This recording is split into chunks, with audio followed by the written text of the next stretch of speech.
okay to have this on? No, I would prefer not to. My software's still not working I've got right. it low.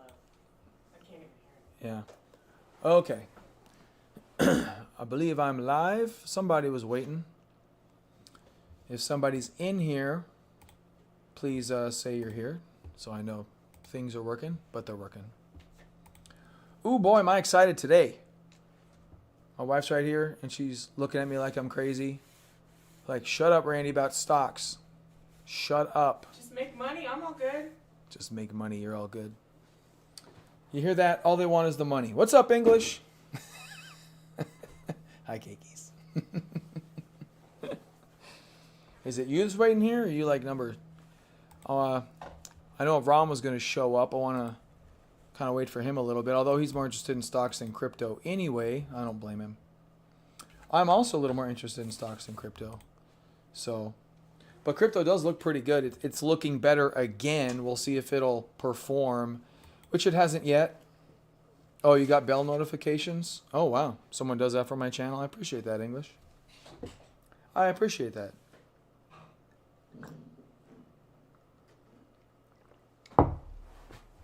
Why don't you subscribe to the show? You get the newsletters and shit. And the daily videos and all that crap.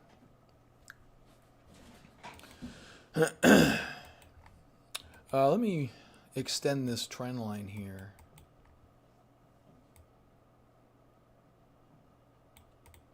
All right. Okay, so let me see. Let me go on Slack. Spent worse money for sure. Are you in the U.S. English, or are you in India? For some reason, maybe it's just the orange icon. You are in the U.S. Okay, for some reason my mind has you as an Indian person. Not that that's whatever, but I have a couple people from India. I think it's just the orange icon. For some reason I think orange is Indian.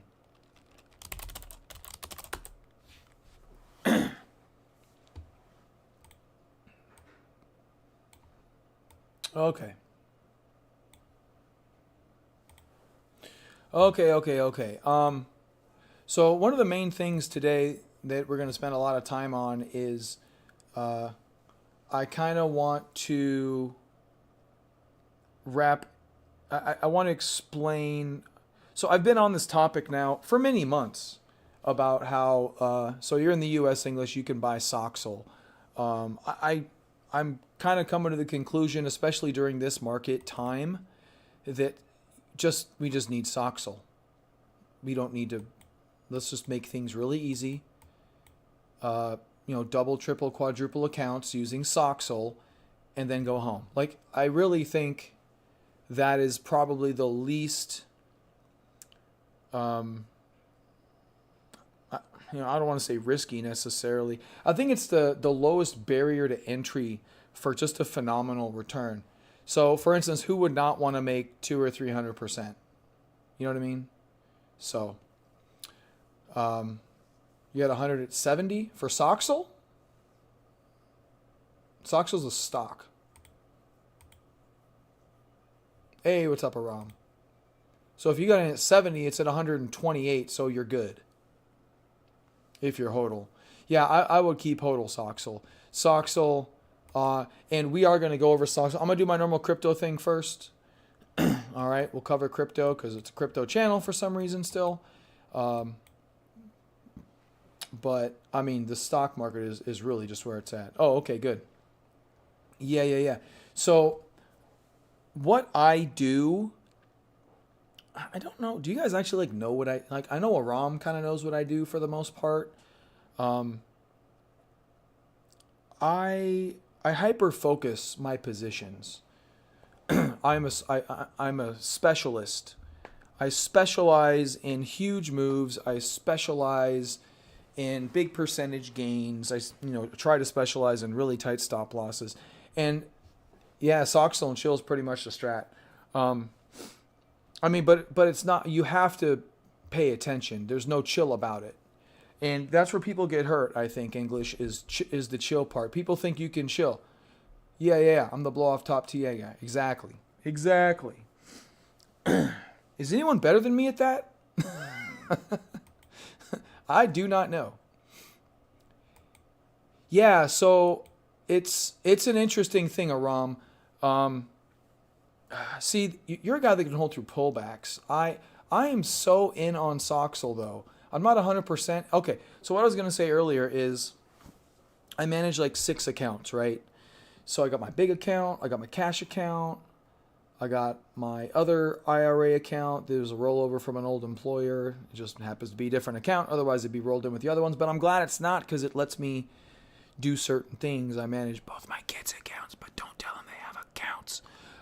So that's 5 accounts, and I advise my wife's account. I don't trade it. She trades it. She does what she wants to do, with some guidance from me. Am I missing one? I don't think I'm missing one. I do have another account for my current employer's 401k, but I can't really trade that in the same way. Anyway, so I go all in on every other account except for my big account and my big cash account. Everything else is 100%. I don't manage multiple positions in those accounts.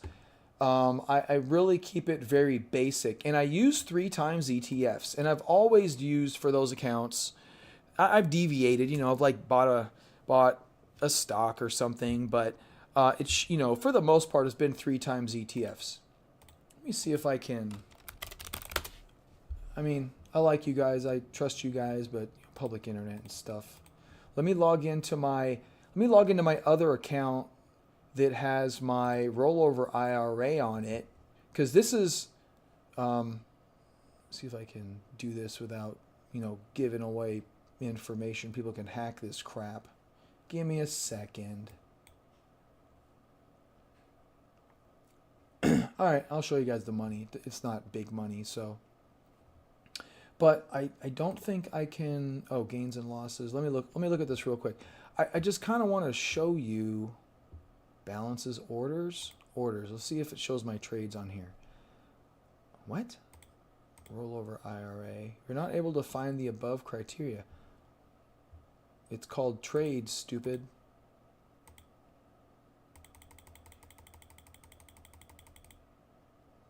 I mean, I just want to show you guys what's possible. You know what I mean? Not that I'm the best trader of all time or anything like that, but I know a thing or two about a thing or two. How you can find no trades? Oh, open. That's why. Duh. Executed. Here we go. Okay, perfect. So I want to show you this first. Oop. I don't have any. Okay, well, when I switch screens or something, maybe I'll go on the other one so you guys can't see account information. But, yeah, Republic Aram. Yeah. So, look, I want you guys to win. I do. That's why I do this. I don't need to do this anymore. I just don't. If Soxel doubles from here, it's just, I mean, I already have amazing money. It's just going to be stupid. So, Soxel, I did buy SanDisk because SanDisk was like the only thing running, about a month ago. So I bought a little. I don't even know if I made any money on it. Okay, made like $30 on it, I guess. I don't know if I was all in on that or not. UGL, remember when gold was going? That was the ETF I had available. Soxel. These are, I'm either in 50% or 100%, but I don't have multiple positions. This is going back to the beginning of the year. So I've only made, 10, 15 trades. Soxel, AGQ, had Reddit for a minute when I feel froggy. AGQ, Google. So, but yeah, right now I'm basically just all in. But Soxel has been a majority of this. Is there more pages? No? That's since, 2025? So I haven't always kind of run this that way. I don't think I'm going to have anything from 2020. Soxel TQ, NVDU, leveraged ETFs, right? NVDU, Soxel TQ. So, okay, so 2024. Seriously, this thing's only 2 years? No, it's not. It's not only 2 years old. Okay, what it is this account is only 2 years old. Okay. Okay, so these brokerage accounts, they're constantly buying and selling to each other. So a lot of my accounts have been through 3 and 4 different companies at this point, so I don't have all my transactions, which kind of really pisses me off because I'd like to analyze what I did better on the way up. So anyway, Soxal, TQQQ, Soxal, NVDU, all leverage ETFs. Do you guys get it? I mean, you guys get it, right? Like, it doesn't have to be crazy option strategies to really make good results. Now I'm going to go to the I have to go to another place to show you the performance of this particular account. I'm not the most, this isn't the one I keep up to date the most with. Performance. There we go. Okay. So I don't mind showing, I want to show you the numbers. So,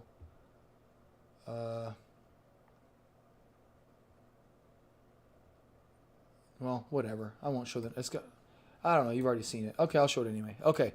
So year to date, up and down, nothing's perfect. But let's go 3 year, 3 year performance. And so this is that ETF account, right? So it doesn't show dollars for some reason. I don't have the ability to do that. I can do historical value. That's just a stupid bar graph. It's like the dumbest thing ever. Like, look at this. What's the point of this? What kind of information am I going to get with this? So I guess you can look at these numbers. 14, 8, 14, 20, 21, 17. Chopping around for a bit, But no, I haven't watched that video. I've been stupid busy lately. So yeah, I'm up basically 1,100% because it closed yesterday. All in on Soxal. I was trying to think of what I started with. I thought this account was $13,000, but I only have 81,000. It says I've made 1,000%, which means it was at 8.1 at some point, right? Because of 1,200% 3 years ago. I don't know about that, but it makes sense to me. And so, yeah, this is I'm not all on this account. I'm not as on top of it. This was a lot of Soxal. This was probably that last run with SanDisk. And this is all Soxal right here. So, 1,200% in 3 years. You do 1 year, almost 400%. And again, I don't maximize this account. I just loosely market time 3 times ETFs. Oftentimes, like, oh crap, I forgot to sell in my other account. That's what I call it, the other account, because it's in the same thing as my crazy Roth IRA account. So I want to show you that so that you guys understand that even doing simple things, you know what I mean? Like what I do, in terms of market timing, these are relatively simple. And we did this a month or 2 ago, talk about Soxal performance and how it outperformed me last year from here to here, outperformed me. And I had a pretty good trading experience. But if I would have just traded market time Soxal, I very likely would have made more money. I didn't make 200% from, trough to peak here. That's for sure. And this is over 200% right now. I'm already well off beat from crypto. So, let's get back to crypto, but we're going to go into, I made a list of all the Soxal components of what they look like, and it's brilliant. It's just brilliant. So, all right, let's back out to crypto before all I do is talk about Soxal for 4 hours, and we'll go from there. So crypto is looking better today. It went from looking garbage to breaking out loosely to finally having a good day. To pull, looking like it was going to try and pull back. So it's been in the slow, choppy uptrend in this channel that we've defined. Looking better the past couple of days, though. We're above the channel. We could start to try to move up. Moving averages are going in the right direction. We're loosely holding the 10-day. And I'm hoping that this weekend is tight and we'll start moving up a little bit. But we haven't had anything that's been dramatically good in crypto for a long time, but there's another hope here. There's some coins that have popped. We'll take a look at those.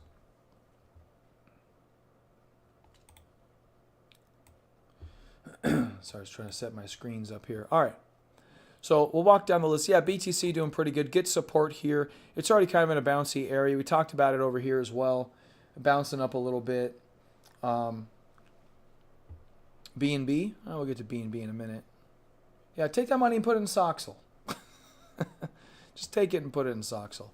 Ethereum looks pretty good here. We do have semblances of there's like a cup going on here that we have broken out from in BTC. Volume's been a little bit lackluster, but the VA tool likes it. So I don't think we discount it as much. This thing has been able to do higher highs and higher lows. It is some kind of a trend. It's not a massive bull market rally, which we typically associate with crypto trading. So in that regard, it's lackluster. But if you've got it, I don't see any huge reason to sell it. And if you're looking to get in, if you get a move out of this, I mean, you could buy down here and put your stop at this upward sloping trend line and at least have a very tight stop and be able to go about your day. I don't think that would be the worst thing in the world, because if it does roll over, you don't want to be in it anyway. So I don't think that's such a bad idea. If it's been choppy, it's been indecisive in terms of entries. I think in a lower consolidation where price action is tight, volume isn't extraordinarily low, but it's not crazy either. If you buy lower in these situations with a tight understanding of what's at risk, then that's not a bad trade. So if you're looking to get into Bitcoin, I don't think you can buy right now. I think you can buy now. If you buy now, put your stop right here, right underneath the candle you bought, right there, the 76, 754, whatever that is. If you make that your stop, and this is a healthy market, it'll probably never get hit. If it wicks into you, maybe you put it a little under, maybe under 76. Give it a little bit of wiggle room, probably. That's probably better. I mean, give it 2.5%.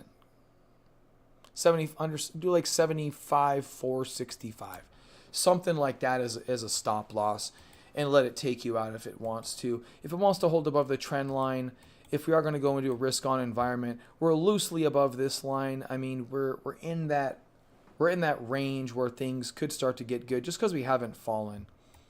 So, but there really hasn't been a majorly clean entry. If you bought off of this and held through all of this, you still got it, you're good. Don't worry about it, right? But if you're waiting to get in, looking to get into BTC as your only trade, then I think that is something that's not a super horrible strategy and way to play this particular environment. And you don't do that all the time. It's down to this particular environment. That's really what it boils down to. Your last probably good buy was a deep pullback here, close to the line. That would have been your last good buy. You could have tried to buy right there. Actually, we found support there at a little minor pivot point, but it's a minor pivot point. So I hope you're picking up what I'm putting down if you're looking to get into BTC there. All right, ETH looking pretty good. Cup with a high handle. Not a big fan of high handles, but this one's been pretty concise. Coming up on the 21-day moving average. Horizontal price action all week. I'm not really mad at it. Last time, if you remember, you told us that JP Morgan start buying BTC around 68K. Oh, did I? I do not remember that. It must have been some headline I saw or something. Yeah, so if they're doing that, then that's some floor here. Maybe they just have really long horizons and are looking it to come back down so they can buy it at that price or something. Okay. Yeah, I always find it interesting when larger normal institutions, when there's information out there about when they're buying Bitcoin. I always find that intriguing. So Ethereum here, tight price action the past week or so, support of the 21 days so far. Hopefully that holds. Not above the trend line. Maybe we'll get there. This obviously isn't the most rip-roaring bull market. We hope we don't get one of these where you just crash down. I mean, your 21 day, obviously 10 days not your support. Your 21 day is very likely, because I mean it's held support since here. That could be the line in the sand. You can use that as a selling guide. You don't want to get chopped up. I'd rather you be in a position and then have a clear exit than in, out, in, out, in, out. XRP looking pretty decent here. Hasn't been able to go back and visit the lower part of the trend line. Holding pretty good this week. A move up here would make a small cup, and that would potentially be enough to break us out of that. So again, top three coins look pretty decent. Binance coin, So you mentioned B&B. You said 15? I might regret not buying B&B at 15. Like way back in the day? That must be way back in the day.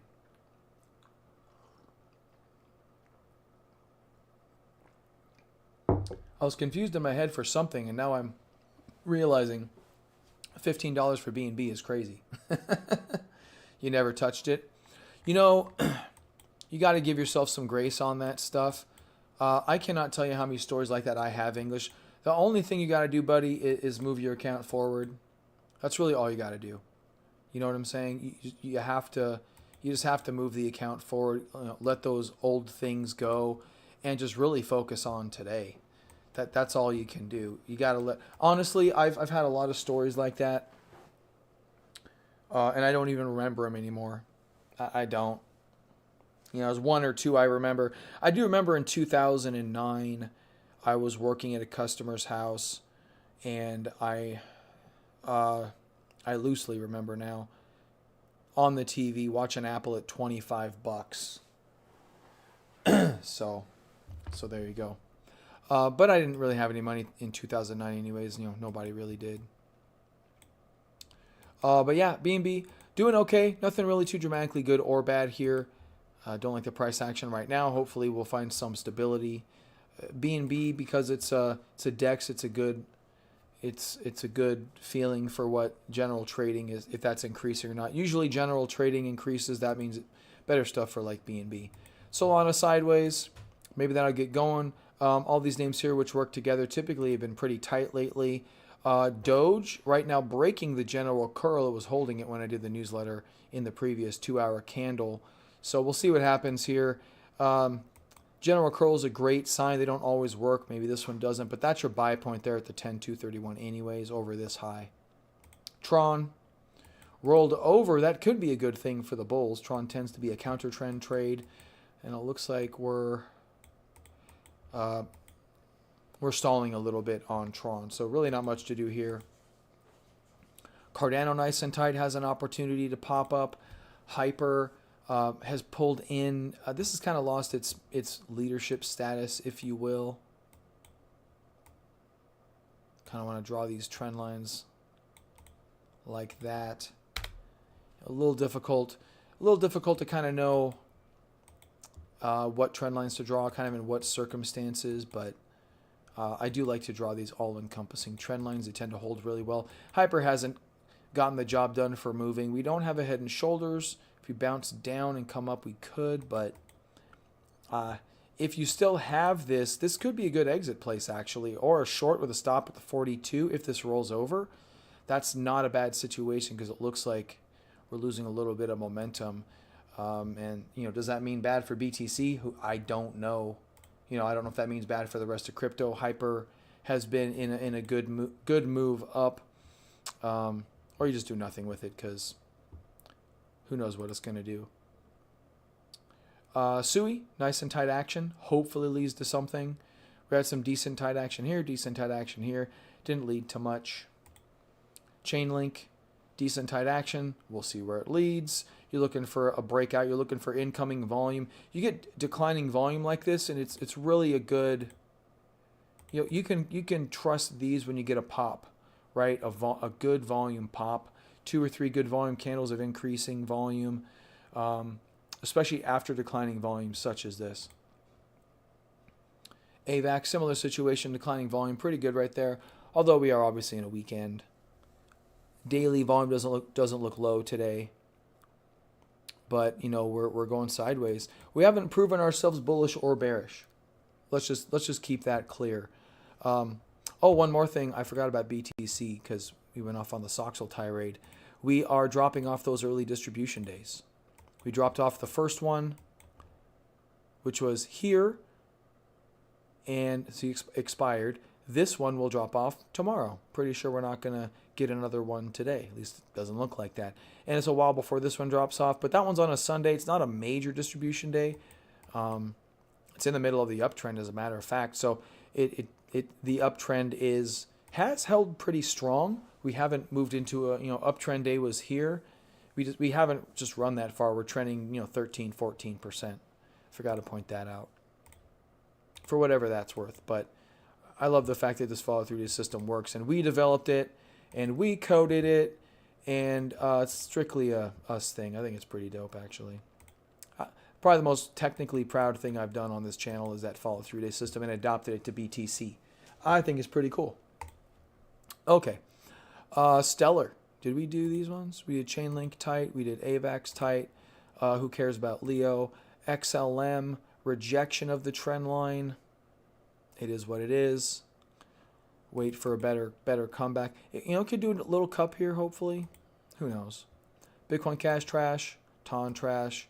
Shiba could try to go. Shiba has some good volatile days. You just got to be there to catch it and wait for that volume to step in. Low volume in the past week. Maybe you get a couple of good pocket pivots. Or maybe not. Who the hell knows? HBAR, Litecoin. And most of these are garbage. DOT holding the good low. I thought of fighting the good fight, but then I said holding the good low because it's just not moving. It wasn't fighting the good fight. MNT, whatever that is. USD pairs. Some interesting ones, I do have to say. A little bit of interest here, then we'll get back to stocks. I really want to talk about stocks. Stocks, why are you... Oh, because I refreshed my browser. Arrow. Small cup and handle on this name. Small consolidation. Breakout, small cup and handle. Almost looks like a mini form of a base on base. Almost. It is not.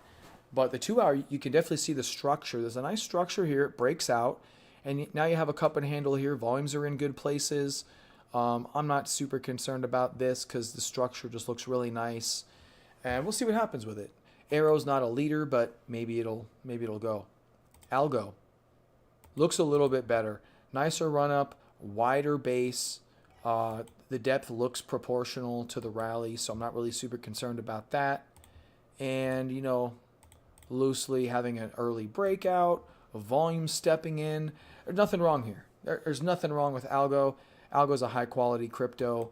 I'd put it in the top 20 quality wise. There's a lot of, you look in the top 20. There's a lot of stable coins now, but Algo is one of those that's been around for a long time. I like this generally. It looks really good. My note says looks very promising in this space, which it is. Atom. So Atom, did I highlight this at all in the past couple of days? I don't remember off the top of my head, but I missed it if I did. Nice little breakout there, but did pull back. I know we had a high volume. Yeah, high volume distribution signature. Our volumes were mixed. So I don't know if I had it yesterday, but I could have missed this one, guys. This one could have been on me, but what a good little base. You hope they do this. This is what you hope they do.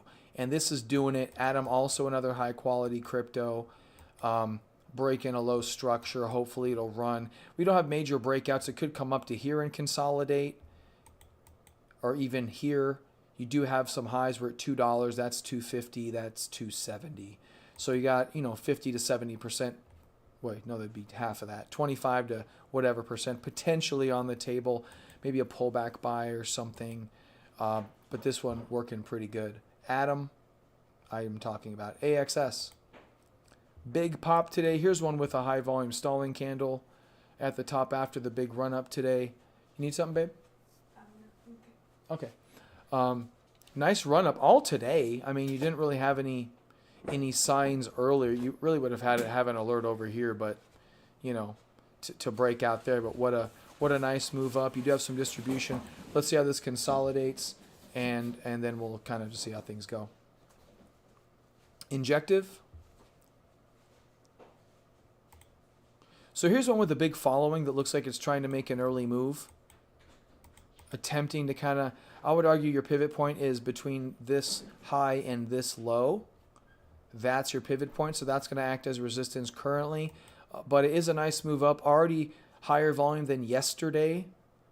When I was doing the newsletter, it was slightly lower volume than yesterday. So looking pretty good. There was some stalling action here. It's not dramatically bad, though. VA2 overall looks pretty good. So all in all, injective. And it does have a big following. It even came on our radar from some guys that were trading it back in the day. So it's capable of having a good move. In terms of big overall massive returns back to highs, I don't think we're there yet. Are we in, super low levels that could cement, like you were talking about BNB at 15? It's possible. There's a lot of possibility. You look at something like this and you chopped a low here, and then you rally from 2 to 44 on something like Injective. Could it come back and do it again from a basing structure such as this? It could. Is it guaranteed? No. The volume isn't massive. You do have this kind of a high volume situation. It's not in the best spot. So we'll see. We'll see how it goes. But if you want to hold for longer periods of time, Injective is one I think you could potentially do that with. I do still, from my understanding, it still has a strong following. But a lot of these are in kind of these perpetual lows. We'll eventually move out of them. Near Protocol. Near Protocol with a cup and handle. Small cup and handle here. Broke out. Undercut the base. So this is kind of a new base. This is almost its own cup. But yeah, I don't think that would qualify undercutting that.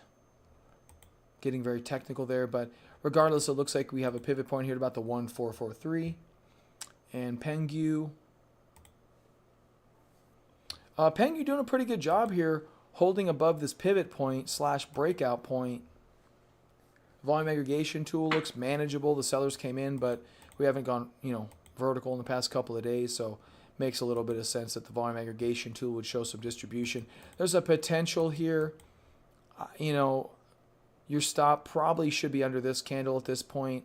If it looks like it's rolling over, let it roll over if you want to enter something like this. But there's a potential. Radium and Injective kind of went together, At least it felt that way to me. A little pendant here. We just stalled at it again, but maybe it can come back. So that's a nice little structure. And then Rune is the last one I had. Rune with a nice run up and a nice little bull flag. I love the volume declination like this. You go, boom, boom, and volume is low. I love that. That is nice. I really appreciate that. Maybe it'll go again. But, this one rallied and just died. So who the hell knows? But, again, you keep an eye on these for the follow-through.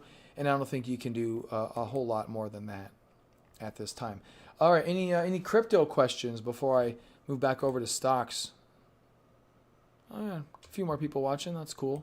Anyone any more crypto stuff? When I go to stocks, it'll be hard to come back. Well, it really won't be hard. I just got to click somewhere. I just have to click. That's really difficult. What's up, Loopy? No. Nope. No plans. If the chart shows something different, well, let me ask you this. Let me use this as a teaching moment, Loopy. You're obviously asking, my opinion. I would like to ask you, why are you curious if I'm going back to gold or silver? Because the way the markets work,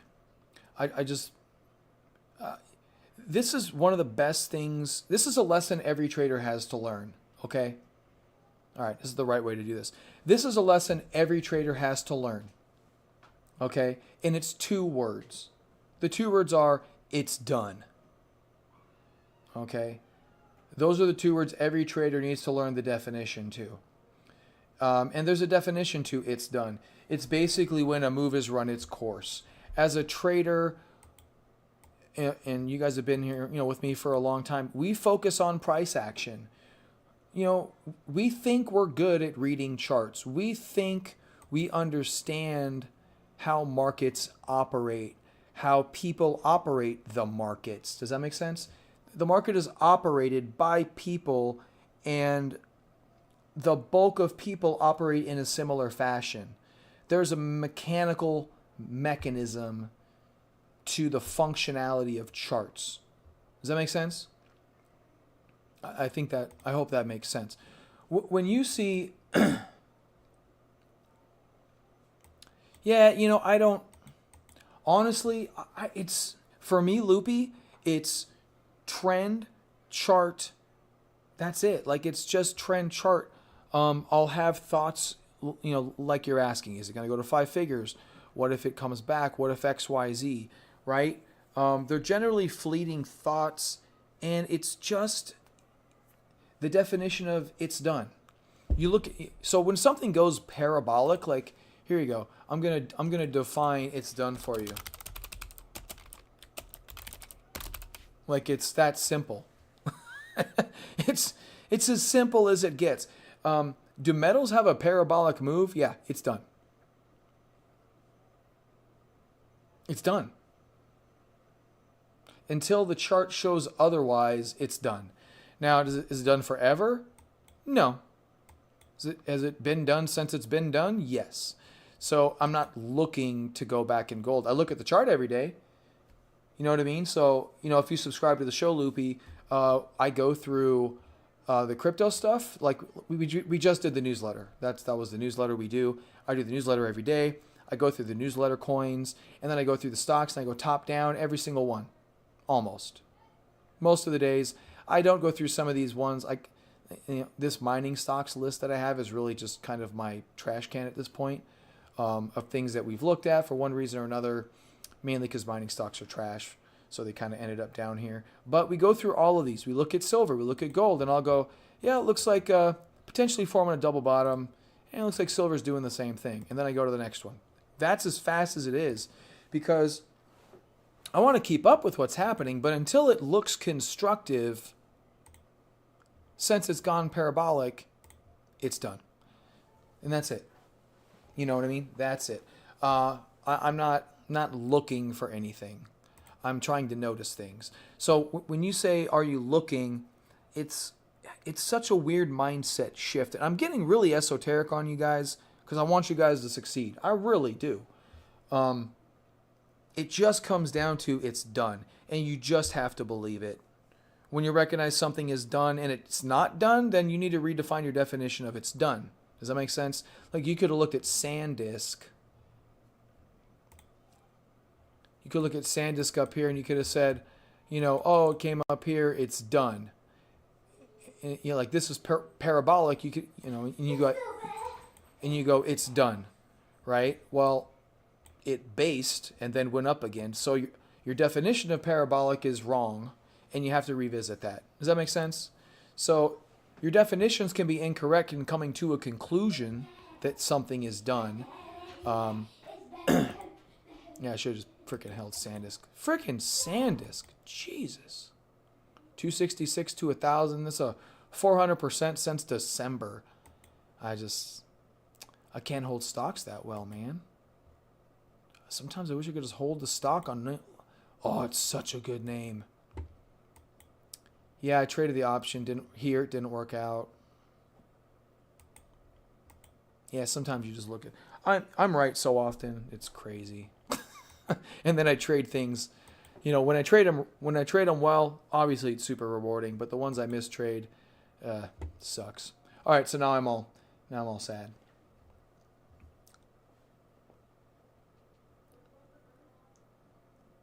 Yeah, like it's. So I treat gold today like I treated gold before the move. No different. You know what I mean? Like I don't have an emotional attachment. I paid a little more attention after when it was coming down to see the behavior, right? I wanted to see if this was going to be a base because gold it was a mini parabola. It wasn't a massive parabola, but you still see the verticality, right? So a parabolic move, you go up, gold. It's just gold. 19% for gold is like 80% in anything else. So this was a very vertical move, very high volume. You get the big reversal. So you want to see how it consolidates. We did the same thing here. If you remember, I don't know if I did a lot of public shows around this time, but we went in a mini parabola here. We had the gap down, but then we based and we came back. And then I bought here and bitched out. But it went and then it did what I thought it was going to do. Went parabolic and then hasn't behaved well. So I pay attention, right? Like silver, we knew silver was done. This is a straight up parabolic move. There's no question about that. Gold was a little bit different. It was a kind of a mini parabola for gold. It didn't go crazy. We had targets that were much higher than this. They didn't hit those targets, It just happened to stall where it did. But you're noticing behaviors. Oh, okay, so these are all constructive behaviors. You're looking at going parabolic because silver just went parabolic. So you're reading the story as it's being written with, recent history in mind. We're going parabolic, but to what extent? So you fall, and now you're looking to see if you set up again. You fall again, you're not setting up again. You're not setting up again. We had shots here, which is why we have a box here, and we kind of forgot about it. So I guess I was looking, by your definition, I was looking over here. I'm looking a lot less now because we had a follow through to the downside. We broke trend. Look at the trend line. Look at this trend line. It's broken.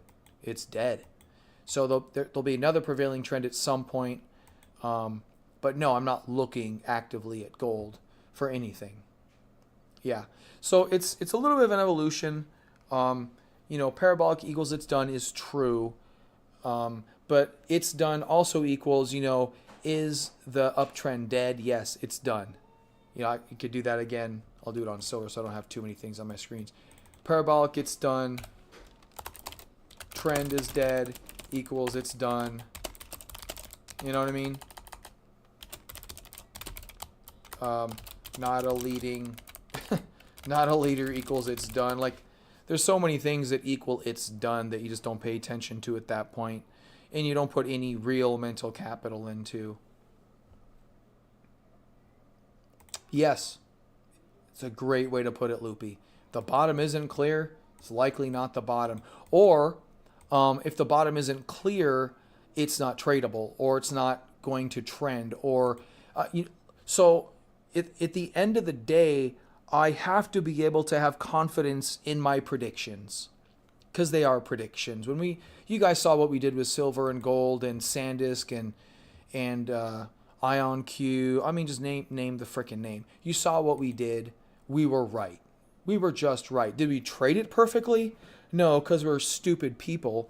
But we did it correctly, right? We do things correctly. They don't always work out. Not everything's 100%, but the work is solid. I love doing solid work. It's just so much. It's so gratifying for me. I was talking about this with my therapist. I'm like, I just freaking love being right. You know what I mean? Like, I just love being right. And when you get something right, like a silver trade, then you botch the trade, or like the gold trade. I got the gold trade perfect and I botched it, which is why I slammed myself earlier. Like, I bought like right here and then I sold on this day. It's like, it's like you just have no confidence in yourself or something. This would have probably got me out, but I probably would have got back in. But regardless, yeah, I'm not interested until I'm interested. And then I'm really interested. So for me, I don't know how everybody else trades. I don't care to. I'm really trying to hone what I do and really specialize it. And you guys generally get the unfiltered version of it. It's not sexy. Like, I'm not a big YouTuber. How many people are watching now? Like 8? 7. 7 people. 7 people are here watching a very qualified trader try to do his damnedest to make you guys successful. I mean, bar of holding you all guys in a room and beating you with sticks until you read the charts like I do, is not much else I can do. You know what I mean? There's not much else I can do. But yeah, so when something's done, it's done. When it's not right, it's not right. When it's right, it's right. Okay? So let's talk about right. All right? Let's just talk about right. Oh, yeah, I reordered everything. Soxel. Oh my God. I don't want to say it's the most clear I've ever been on anything. Nvidia was probably the most clear trade. Tesla was a super clear trade. Some other trades were very clear that I handled poorly. The silver trade was very clear that I handled poorly. Gold trade was very clear that I handled poorly, and I hope I handle this one better. If you guys, most of you guys probably weren't trading the 1999 bubble. I didn't trade it, but I kind of watched it. And it was so long ago that it was 27 years ago. I don't truly remember. I don't know what I remembered in the time, or if or if my memories are formed from other people analyzing the 1999 bull run, okay? Because I've watched a lot of content, at least, in early YouTube, or not even YouTube, just like, Dan Zenger talking about it. Google Dan Zenger. I mean, he's a legit dude. I mean, he has the best URL of all time, chartpattern.com, with the worst website of all time, dated from 2002. He hasn't changed a fucking website in forever. Like, it's the exact same. Yeah, he doesn't really go over some of his old charts, but he talked about it. William O'Neill talked about it. All these guys talked about the 1999 markets, and I'm going to show you guys something. I subscribe to the owltrader.com, which is Gil Morales. He used to trade with O'Neill.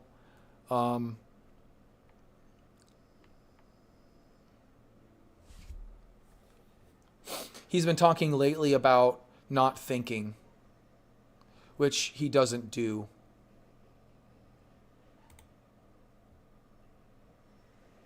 Again, a market that requires no thought. This is a market veteran, probably worth well over $50 million. I'd be shocked if he wasn't worth over $50 million, just from his trading, obviously. Try not to think you may get into trouble with the law of the parabola. Just get long semis and let them rip. At some point, FOMO will rush in, and at that time, we'll see whether a downside vacuum opens up. For now, I keep things concrete. So this is his style and my style now differ. I wanted to be like this guy, kind of emulate how they viewed the market, because they wrote a lot of books. They wrote 2 really excellent books, but they don't really trade like that anymore, so it's kind of a weird thing. Newmont Mining. Yeah, so he's still, he's not, we're not like on the same wavelength as things, but I don't know who else I can get info from that I respect, that generally views things the way I do, and I have something to learn from, you know what I mean? This is one of the guys. Crime of the century, everybody's safe. So he's talked lately about just doing nothing and just holding these damn stocks, is really what he's talked about. Crime of the century. Yeah, so all these, 400, 300, 400, 200, 200, all these stocks are going around century marks. Century marks is a Livermore rule. He uses them as pivot points and what he calls selling guides. When you hear me say selling guides, it's from this guy. He uses the term selling guide. I think it's a great way to view it.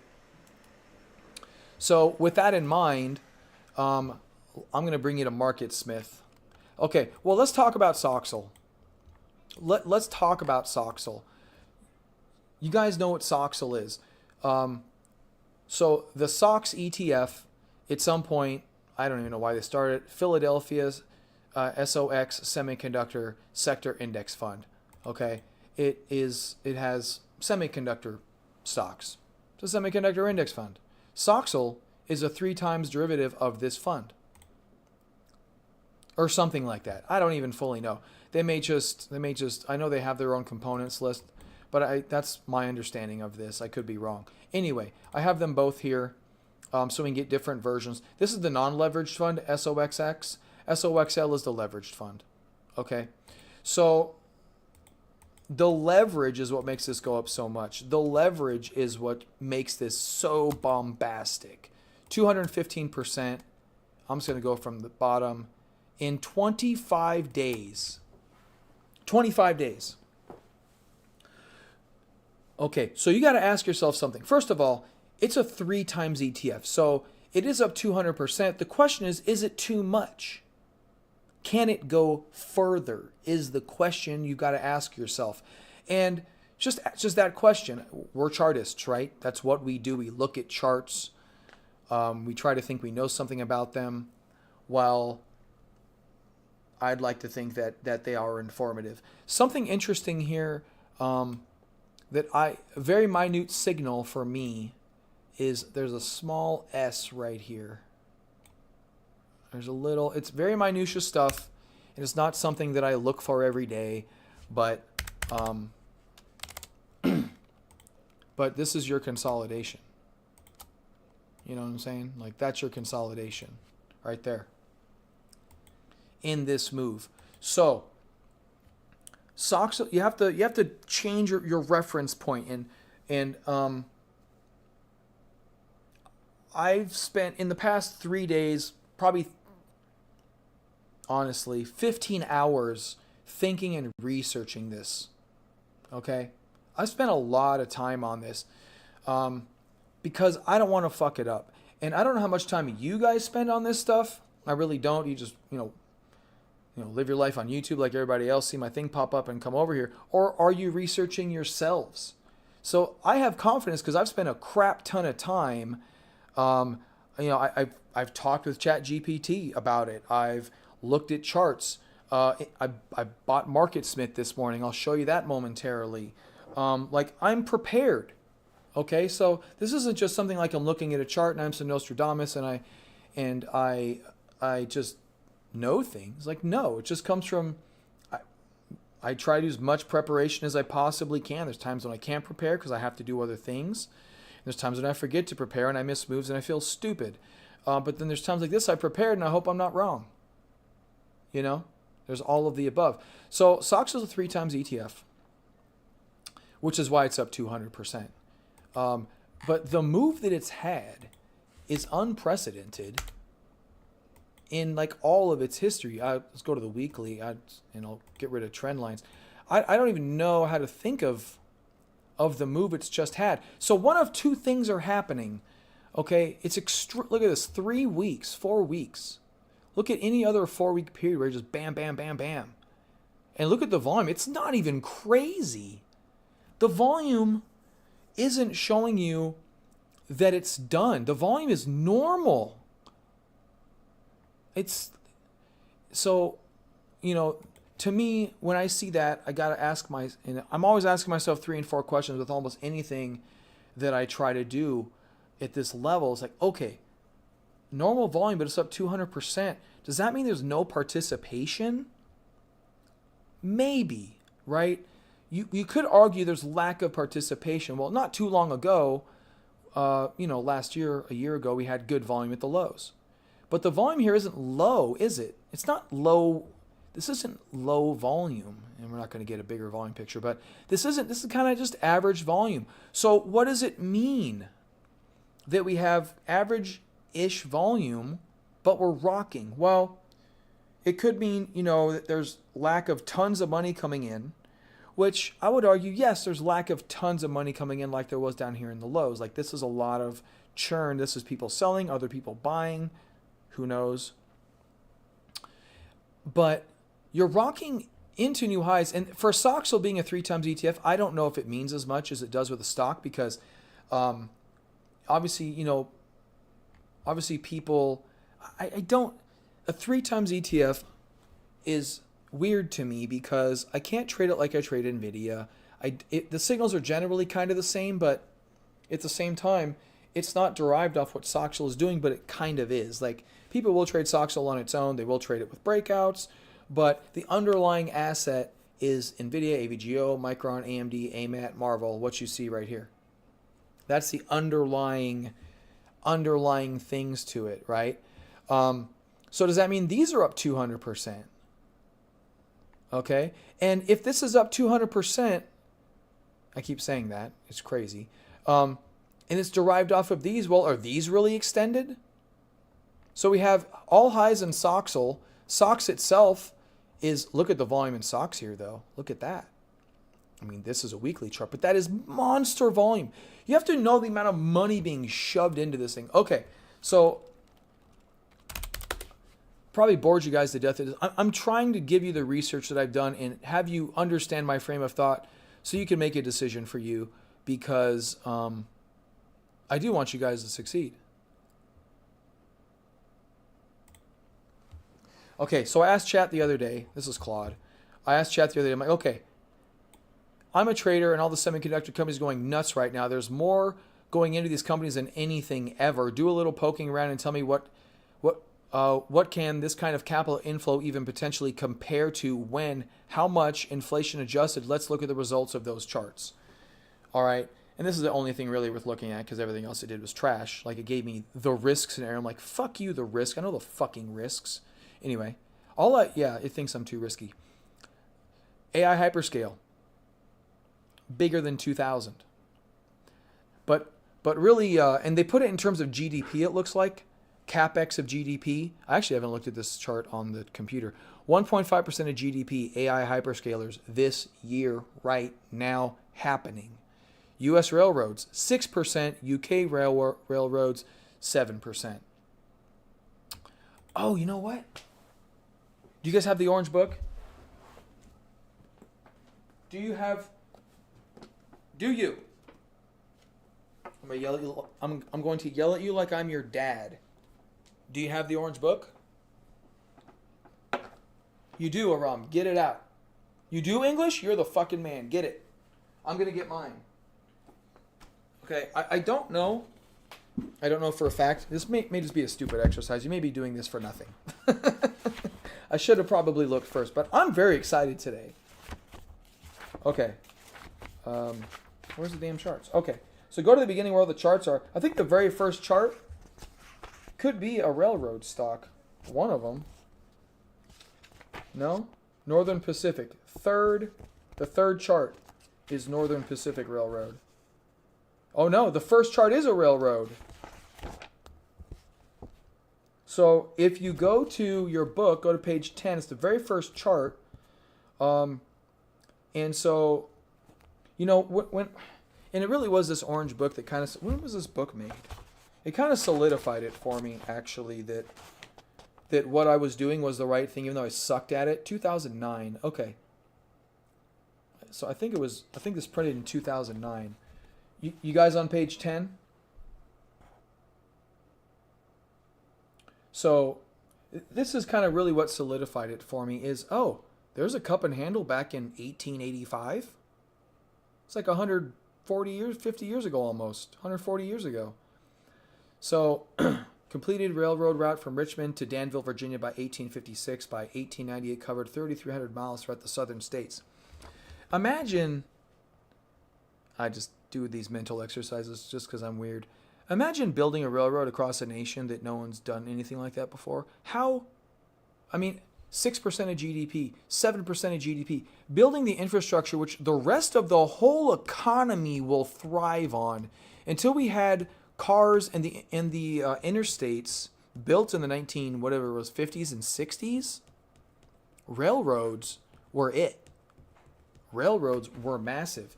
And the fact that we had, beautiful charts in 1885 when they didn't even have a stock exchange barely, the fact that you could even get this data is massive. It goes back to 1880. Railroads. First, so accumulated. So the buy point here was, it looks like 50 and it went up to 190 in a year. The next one is steel. Lowered cost by owning its own railroad. Lowered operating costs by employing convicts. There you go. That has chart patterns. You got to buy there at 34, high at 120. Railroad component of that. Northern Pacific Railroad.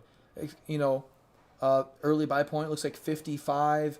Add point at 90. And then climax sell top in the 190s. But there was some crazy thing at 600, which probably couldn't have made sense. Bethlehem Steel. All the steel. What do you think they made fucking railroads with? And then you got General Motors in 1915. So, the cool thing is,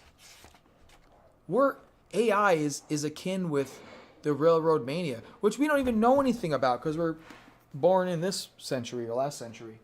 That's all with the book. But I'm really glad you guys have it. If you guys don't have this book, I won't yell at you for it. I want to. But you need to buy this book. Today.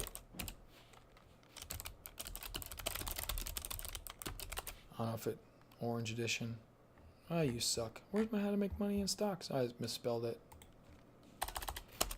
If you don't have this book, get the orange one. Buy it. What's up, George?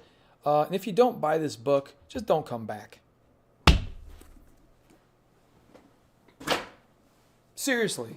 If you don't own this book and you follow me, just don't come back.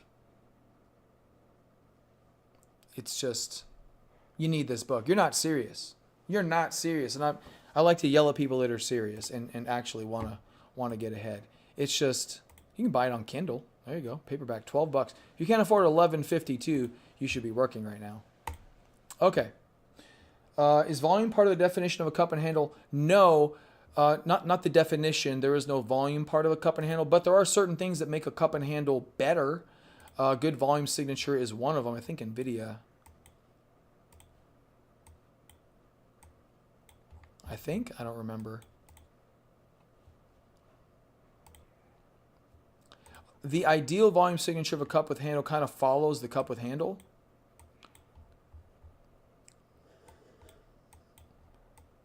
I don't remember if this is, this isn't a bad one. So there's your uptrend, there's your cup, there's your handle, okay? So your highest volume is typically going to be on the left side of the cup. Your next highest volume is going to be on the right side of the cup. That's typically how it's done. Ideally, you want to see increasing volume on the right side of the cup. So this is pretty good increasing volume. You're not looking for dramatic signals. I just want people to buy the book. It's just, you gotta own the book. It's just, you have to buy the book. Yeah, if you're not willing to buy a $12 book, if all you're willing to do is watch YouTube videos, it's not gonna work. I don't think. So increasing volume on the right side here. Ideally, not a lot of volume on the downside here. Ideally. So you got a big red candle here on high volume. That one is an elevated volume candle, but it's the low, so it kind of goes towards bullishness. And then, ideally good volume on the upswing, high volume at the high, low volume in the down, hopefully. Good support in the low, whatever that looks like. It could be a number of things. Hopefully a couple of good candles on the right side, which this one does have. And then low volume in the handle. So here's your low volume, and then, whatever. Nothing's perfect. And then obviously high volume on the breakout. So that's the ideal volume signature. But it's not a rule because I've done a lot of research. I used to go bar by bar when IBD had. This is why I'm good. I do so much work. I just do so much work. Yeah, I'm not lucky. I used to say I was lucky, but I ain't freaking lucky. Anyway, back when IBD had some stuff out here in Phoenix, which I should start up an IBD meetup over here again. When they were doing that, very nice gentleman named Bill Scott, super nice guy, led it, and we used to do. He had some handouts, and he had us count. We used to do a bar count. So if something was bad, it was a -1. Something was positive, it was a +1. And then we kind of, guessed what the outcome was going to be. And there wasn't 100% correlation between the best bar counts and the best outcomes. Just wasn't. But it's still fun to do.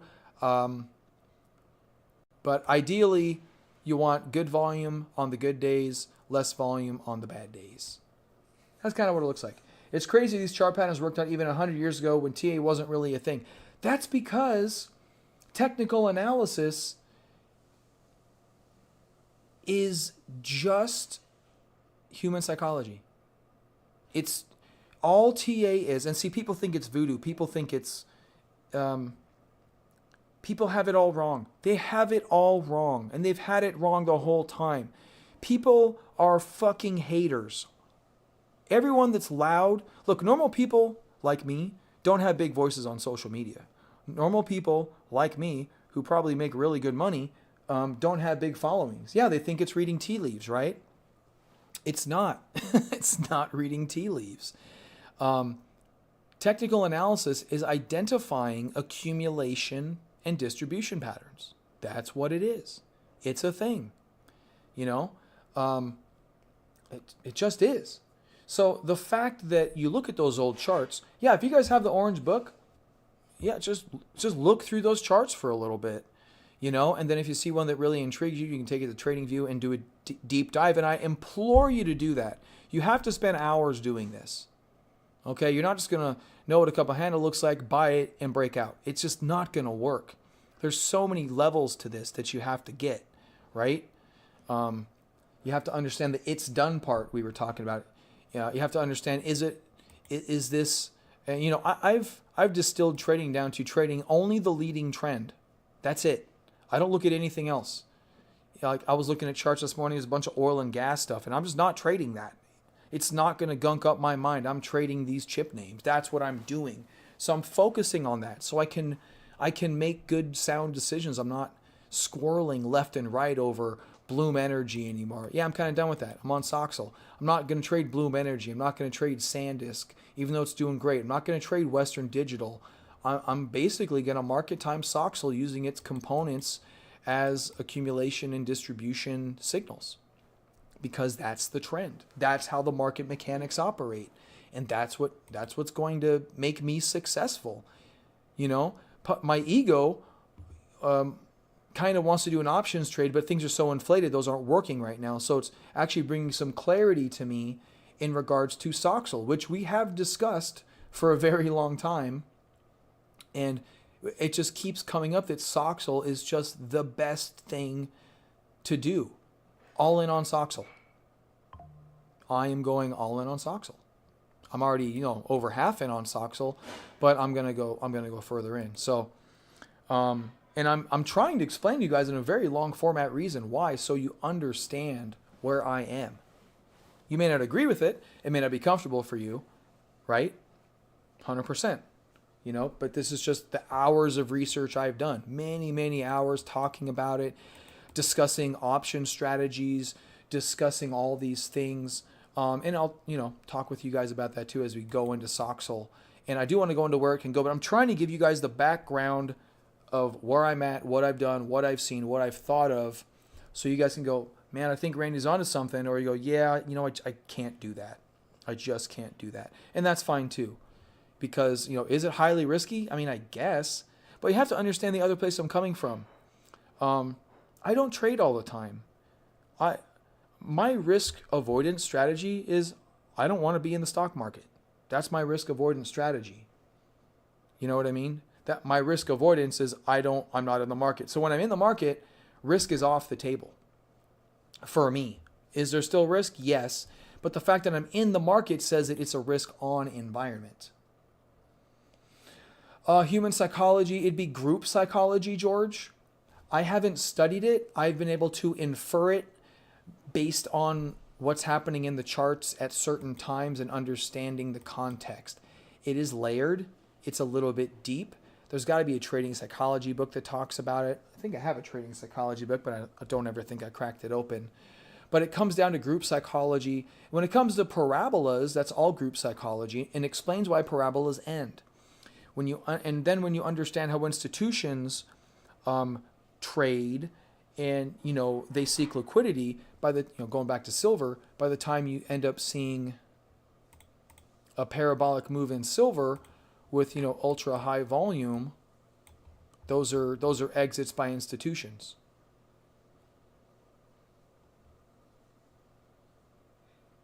It's that simple. Like, it really just boils down to, it's as simple as a checklist that's 1,000 things long. But in certain situations, only certain parts of that checklist are actionable. That was really good. Holy crap, I'm writing that down.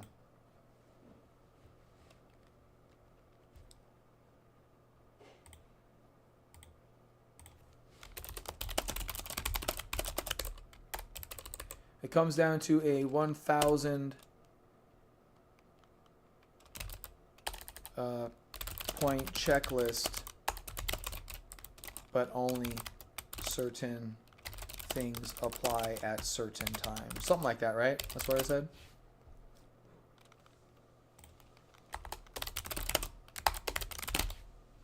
Yeah, it's really what it is. It's a 1,000-point checklist, but only certain things apply at certain times. That is brilliant. I like that a lot. I come up with some good stuff. I really wish I wasn't as ADHD as I am and I had like a great list of everything I've ever said. That'd be cool. I got some good quotes. Not too many, but I like this one. Oh, shut up. I don't care. I don't care about Tesla. Not until it behaves better. I just don't care. So, yeah, when it comes to, I got off track a little bit there, but okay, let's go back to Soxhole.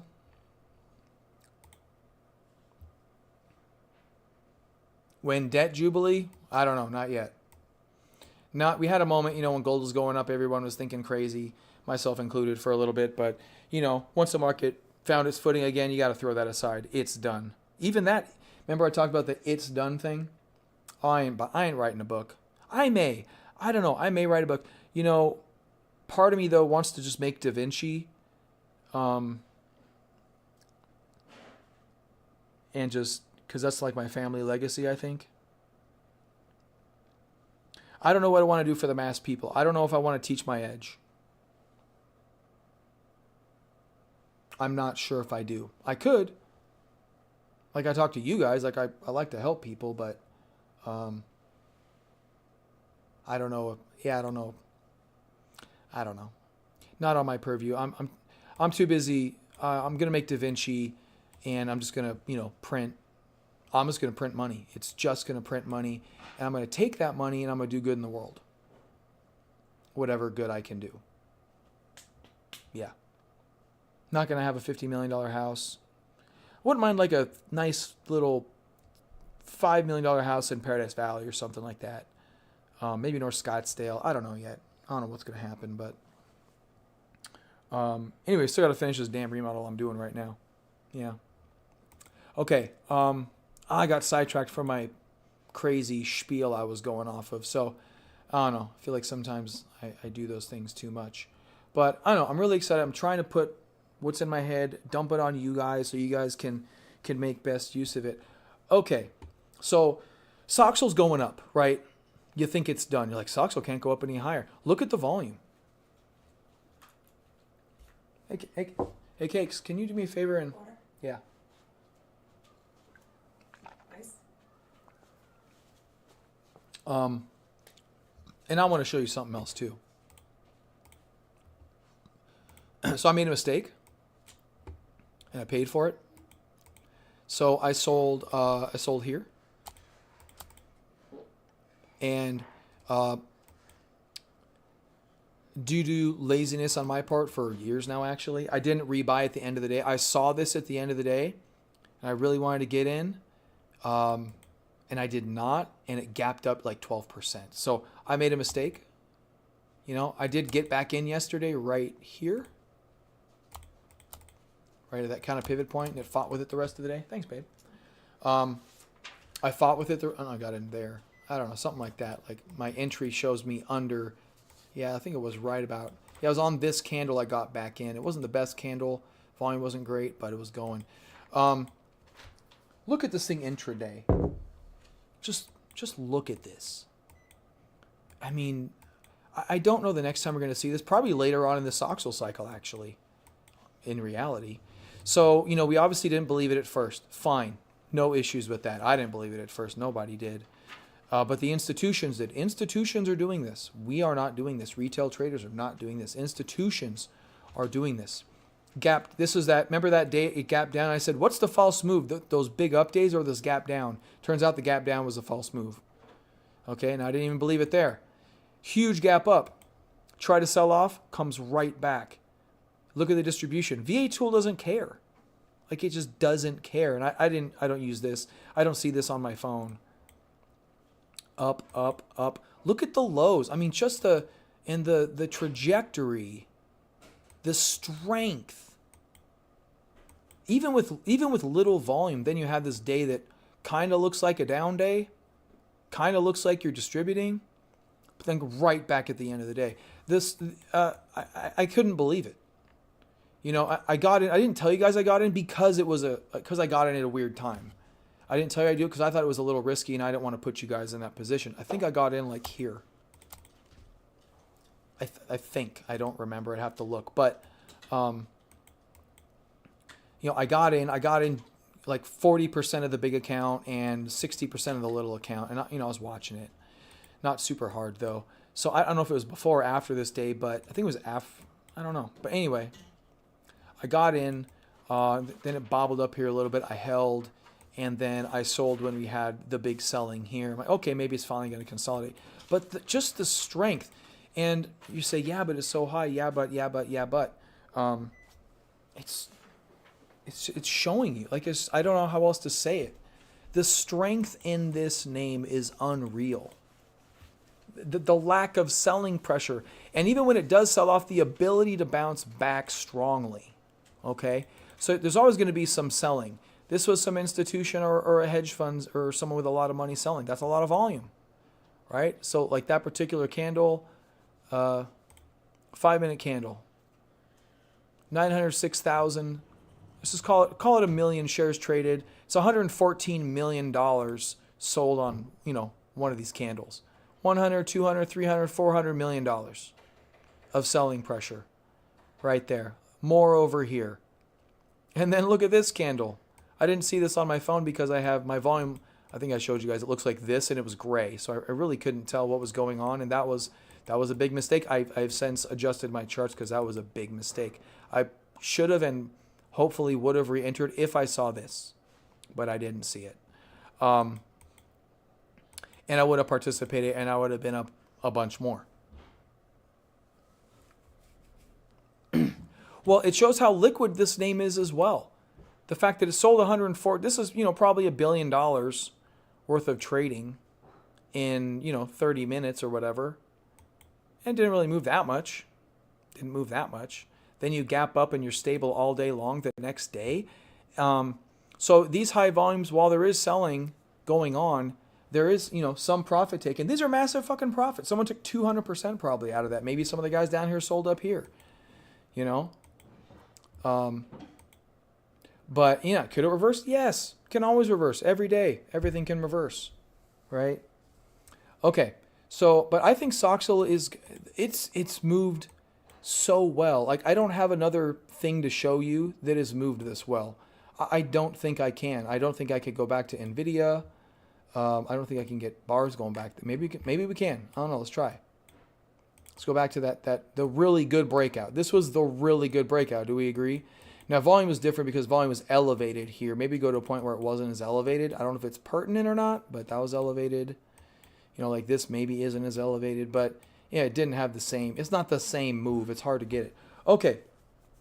My point, I'm going to move on, is that let's look at SOX kind of in that same way, actually, because I didn't look at SOX in that same way. I've just been looking at Soxhole. So you're in a mini parabola, but you do have that little minor stall, that same S pattern here. Yeah, bigger volume up here. Maybe it gaps down and I get screwed on Monday, but that's okay. I don't really care about that. If it happens, it happens. Not much I can do about it, right? But just, the overall strength, use my trend lines. If you guys use my trend lines, it lows like this. It gives you a benchmark. And we never even hit my trend line. We bounced right off of the damn thing. I was at the house, not in my full trading capacity like I am at the desktop. Sometimes that's a good thing. Never hit the trend line. Never broke it. So what does that mean with Pi Method? For you Pi Method traders out there, what does that mean? It means it's not done. Remember what equals done? Parabolic moves, XYZ, right? Not breaking the trend line equals not done. Just equals not done. So I sold it at a decent point. Not a bad sell. It wasn't a bad sell. I think the mistake was not getting back in over here before the close. Is there a risk? Yes, there's a risk. But look at what the day looked like at the end of the day. Are you scared? Like, I was scared when it was down here, and this was almost turning red. Well, not quite, but and then it gaps up fucking 12%. You're like, ugh. I actually tried to get back in at 120 after hours, but it sat there, and the price was at 119.60. I had a buy it or 120. It wouldn't fill. I don't know if I did something wrong, but it looked like it was a working order, so I just canceled it. But wish I got filled. So it's just telling you it's not done. Forget how high it is. Forget all that stuff. I know it's hard to enter up here. I'm not even advocating you enter up here. There's going to be consolidations, right? You can wait for those consolidations. That's perfectly fine. But the fact of the matter is, I don't think it's done. And maybe tomorrow it breaks down and goes by the 10-day and we're fucked. Fully possible. Fully admit that's possible. Today I'm excited about this. And I'm excited for the future. Now I'm going to show you why. So I bought Market Smith. Or Market Surge. Where is it?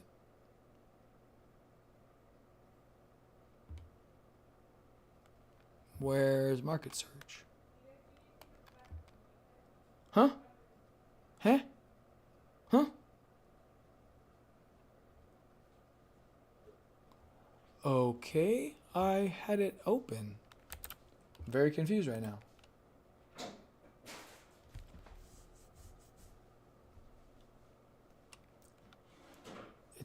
It's not a...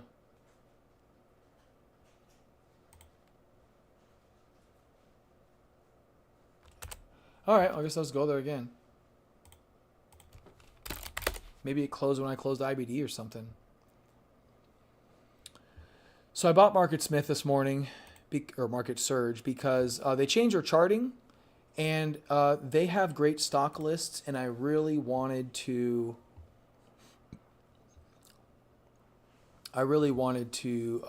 try it again. Okay, so we just looked at Soxal, right? So I have chip leaders 2026. Is that what I called it? Oh, Soxal. Okay, so I made a list this morning.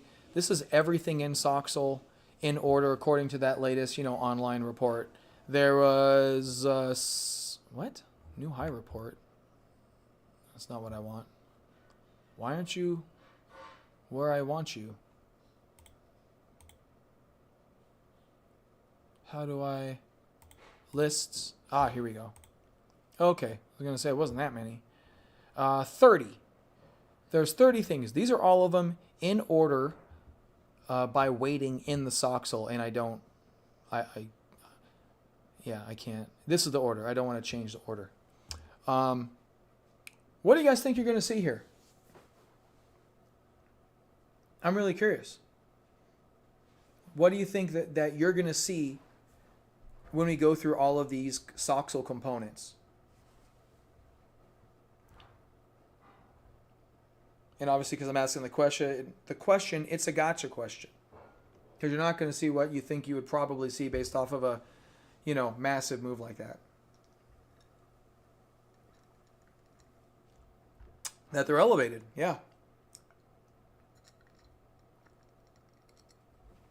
But I bet there aren't. Otherwise, why would I spend my time doing this, right? Oh, hold on 1 second. Let me get a paper towel real quick. The bottom of my new water cup is a little wet.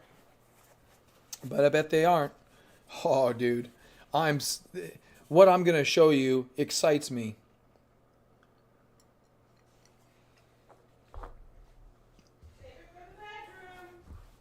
So, all right. Let's do this. Let's do this. So I can bring this all the way down. I think I can hit spacebar and get the job done. The charts aren't as good as TradingView's charts, but they're a lot better. You can at least scroll now. You used to not even be able to scroll. Oh, you know what? I want to see something real quick. Do they have this as a base on base? They do! Oh, I'm fucking right. Oh, you suck. Yeah, their charts are still a little bit weird. See? I knew I'm good at something. Why is this all in my face? What is happening? Yeah, see, the charts are almost as good as TradingView. Where am I in the world? $4? What's happening here? There we go. Base on base. 21. Oh, man. How did I go that far back? There it is. That's what I want to see. Okay, their charts still kind of suck. But, I respect IBD like no other. Okay, come on. Why are you tripping? Why did I go... Do I have to put it in the middle? Yeah, I have to put it in the middle. Okay, have to put it in the middle. There you go, look. Oh, they don't call this a double bottom, but this is a cup and handle. Okay, they don't call this a double bottom. They call this a consolidation. Sometimes I don't know what their definition of double bottom is, Because sometimes I'll view something as a double bottom. AMD, I think they view it as. Anyway, I'm nerding out right now, and you guys probably want me to use this. But yeah, double bottom, cup and handle. Okay. Sorry, I'm just weird.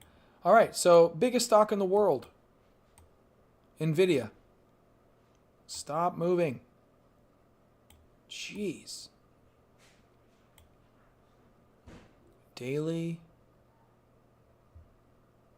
I didn't know that was your cup. How's that a cup?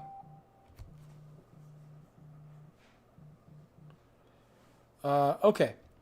NVIDIA. So the way this software works is blue is, this is your buyable zone up to 5%. This is your stop loss. That's your pivot. This is where you take your profit. How's NVIDIA look?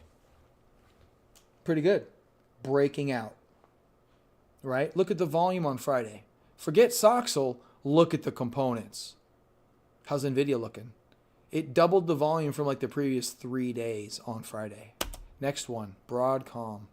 Now this one has been on a bit of a tear, but from the low, from 300 to 400, that was not the breakout.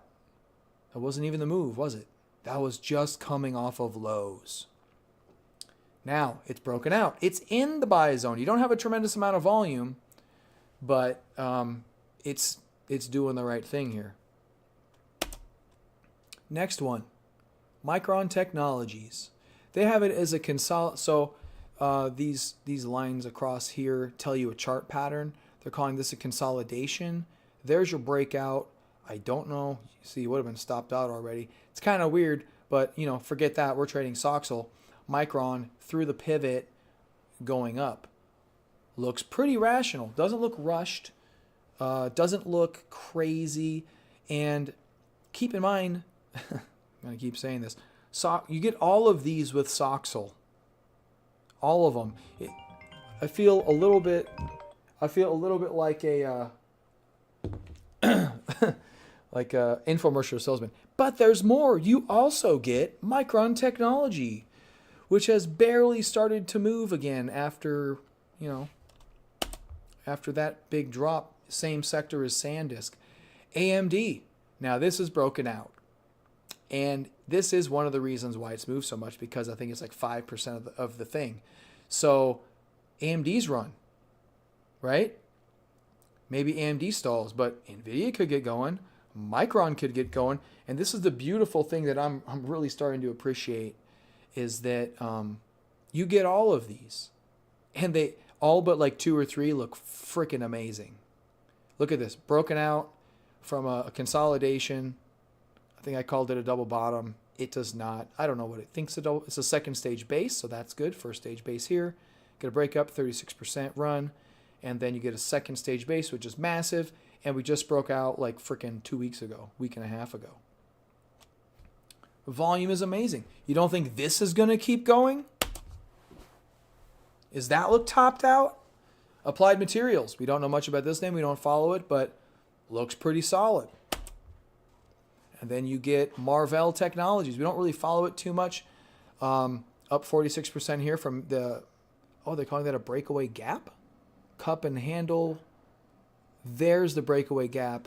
There's the, I'm really leaning into the charts here. This has gone up quite a bit, Marvell, but this is, what number is this? And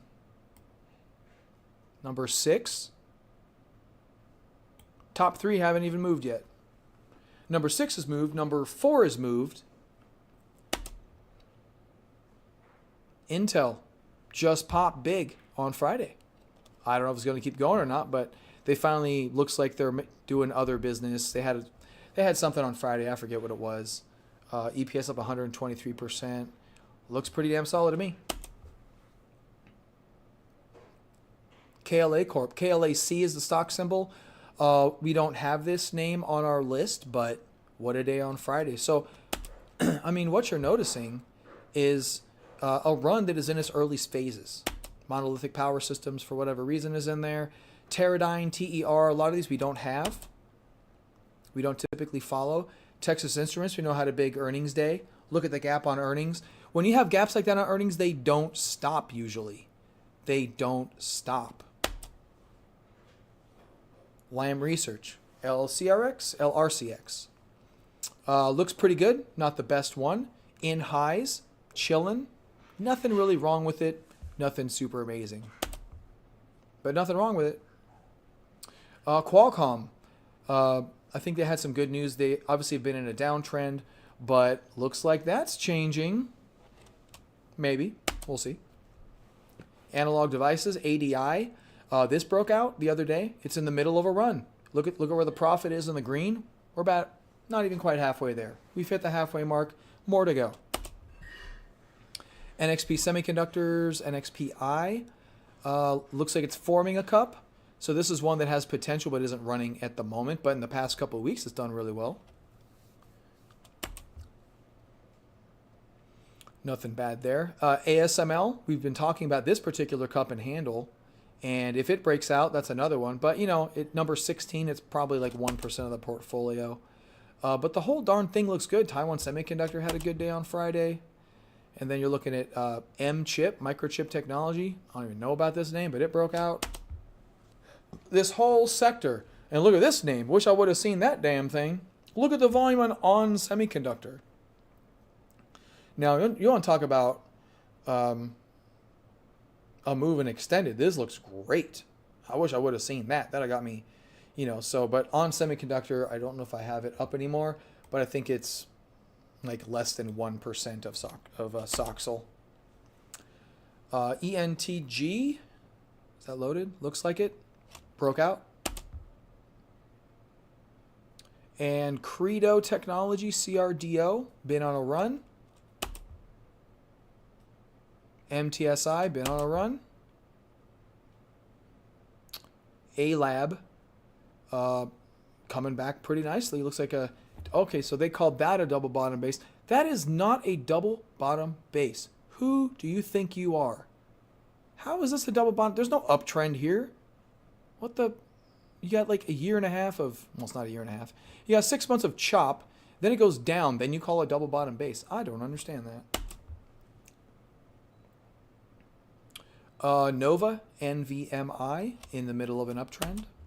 These are all in the middle of uptrends except for a few of them which are a bit extended, which means that they're leaders. Just because something hits the green box doesn't mean it's going to stop. Rambus. There you go. There's a breakout on Friday. So, and Skyworks Solutions. I thought these were software.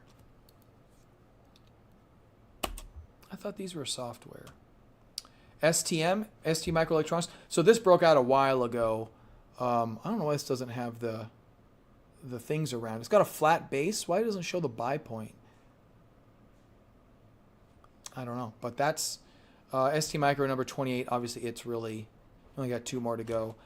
We know ARM had a massive run. Remember we talked about this one getting to highs and maybe having a hard time? Yeah, I guess I shouldn't have thought that. Look at this run. It's just so everything. So good. All-time highs for ARM. Multi-year highs for ARM. Going back, I don't know, whatever fucking day this is. What day is this?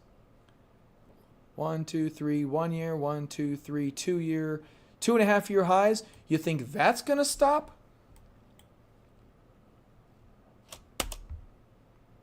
And then I think this is the last one. United Microelectronics, like 0.1% of the portfolio. Obviously, only, well, I guess it's not too bad. Not a very liquid stock, but look at this big base it formed. It's above all of this. This will probably get going too. Out of all the charts I just showed you, well, those aren't in Soxel, are they, Aram? I went down the whole list. I don't have MRX. These are the components of Soxel, not just random chip stocks I picked out. These are the components of Soxel, the thing that I'm going to make 300, 400, 500% on from here. Yeah. Okay, cool. So, we do a lot of chart work here. A lot. I don't know. I can't say I do more chart work than anybody else out there. Not that that even means anything. Just, I guess that's me feeling good about myself or something. But we do a lot of chart work, right? We do a ton. We do comparative. We try to be realistic. We try to underestimate. I don't know where NVIDIA is going from here. I try to model this in a way that that I could wrap my head around, and I just couldn't do it, to be honest with you. I don't know. I don't know where it's gonna go. I don't. Will it hit the 20%? Probably. Yeah, I did need market surge, but the charts were static. You couldn't move them. It was a nightmare. I couldn't bring myself to do it. Just look, NVIDIA is like 5% of it or something. You know, NVDU was a 2x NVIDIA play. NVDU typically outperforms Soxel when NVIDIA gets going, so keep that in mind. That's been historically what I've found. Obviously, not every time is going to do that, but Soxel, you're going to get everything. If AMD's rocking, which it's been, Soxel's going to blow. If all these others are going to go, Soxel's going to blow. If you get rotation from one to another and they're all stable, if AVGO breaks out, this is getting $100 billion in the next year and a half. You think it's not going to blow? You think this doesn't double? You think Broadcom doesn't go from 400 to 800? And then what do you think Soxel's going to do? It's the number 2 component of Soxel. You look at Micron. It's getting back into a good little groove here. If it fully breaks out after this shakeout that just happened, yeah, you think this could double? Definitely is on the table. So if you got Micron doubling, if you've got NVIDIA potentially doubling, I'm not going to say it's going to. I mean, I think Broadcom is going to double. NVIDIA is now a $5 trillion company. Could this go from 200 to 400? It could go from 200 to 300. If this goes 50%, you see what I'm, yeah, you see it, Rom? You see why it took so long to get here? I'm trying to explain to you guys, and I don't know the future. You guys are seeing what I'm seeing. I'm deriving my opinion based on what I showed you over the past hour and a half. I don't see this. I don't see it failing. In what rational world, other than Trump dropping a fucking nuclear bomb, which probably could be on the table, he ain't gonna do that. He's not that stupid. You know, barring some really crazy thing happening, everything else be just by Soxel. Yes. Yes. You could time NVIDIA. We could do a bunch of options work, right? We could. But then what are you doing with that? Okay? You're going to have to take, you're not going to go all in on an options call. That is the dumbest thing somebody can do. Go all in on one options call. That's really dumb. So now you're going to have to try to time NVIDIA or AVGO, and you're going to have to get the run right. We're going to have to do all that homework we've done for gold and silver, you know, that I mistraded. Because sometimes I lost out on, I don't know, some of you guys know how much money I lost out on. You probably don't remember, but it was a lot. Life-changing, generational life-changing money.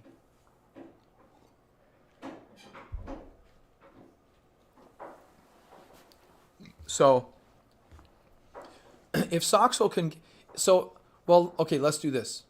Hold on a second. Let's use ChatGPT. Let's do it. Well, I like to use Claude. So I think it shows context if I do context. Oh, that's probably with Claude Code. Okay.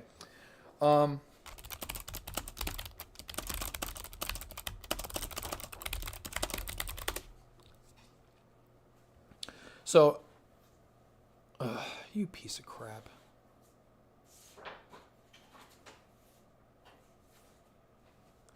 Okay, I am going to, let's do this. I would like to ask ChatGPT, because why not? Although I'll probably do this in a spreadsheet and probably get decently close. I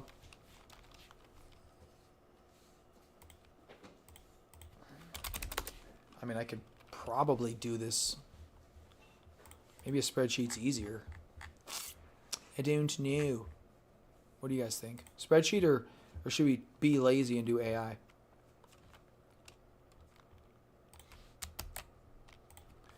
Oh, we'll be lazy. Relays and use AI. Maybe it'll be faster.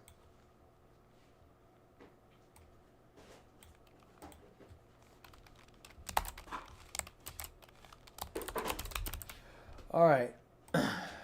Given the Soxhole components and their weighting,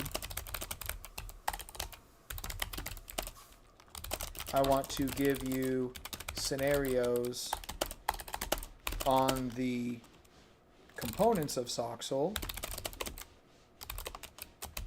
and have you derive a potential price for Soxhole. All right. So let's assume NVIDIA goes up, what, 50%? Why can't I drag? Okay. So let's do that. NVIDIA, let's just say NVIDIA goes up 50%. It's just too freaking big. NVIDIA 50% to 300. I think AVGO is going to double. It could go more. 100% to 800. MU. What's our target for MU? Like it's maybe another 50% for MU, you think? Because that's a double from there to there. It's fully capable of running 50%. So let's say 750. And we'll do AMD, which in the middle of a monster run. AMD can have some monster runs. I mean, if these go parabolic, Soxhole is going to 10x. You know what I'm saying? Like I don't even know. So maybe AMD to 500. The green is the profit. So IBD system targets 20 to 25% profit taking. That's the range for profit taking. It's just a general rule. There's nothing hard coded about that. Why can't I drag? So blue is the pivot, red is the stop loss area, and then green is the profit taking area. So let's say AMD keeps going. Let's see AMD gets to AMD. Say it doubles from 300 to 600. From currently 347. And then we have AMAT. Maybe we'll do the top 10 because the rest will just be gravy. Maybe AMAT keeps with its trend. AMAT goes up 25% to 500. Marvell got some really good news the other day, which is one of the reasons. And I hope this doesn't reverse tomorrow. We've done work before that reversed. It sucks. 100 to 150. We got to 164. Marvell up 50% to 240. I don't know what to do with Intel. I have no idea what to do with Intel. Intel from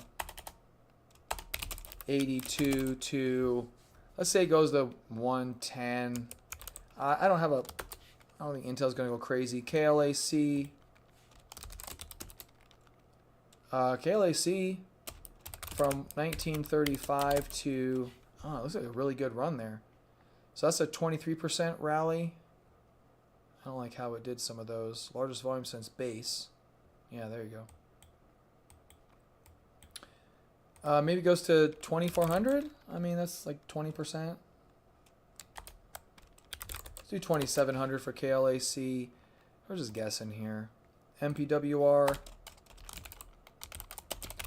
That's already gone pretty good. 1256 was the breakout. Maybe this will stall. From 1632 to 1900. Nothing crazy there. TER's number 10. Maybe we stop there. From 418 to 500. That's like 25. A little less than 25%. Let's just do that. Yeah, market surge. It's pricey. Okay, so I asked it to run with those targets. NVIDIA running good, AVGO running good, Micron running good, AMD running good. Um, and then we'll just kind of see what it does. Obviously, there's a lot of other ones. They want 150 a month regular. I got 2 months for $60 as the trial. I usually cancel it by the time it comes up. I don't know what I'll do this time around. But ARM's going, so that could provide some.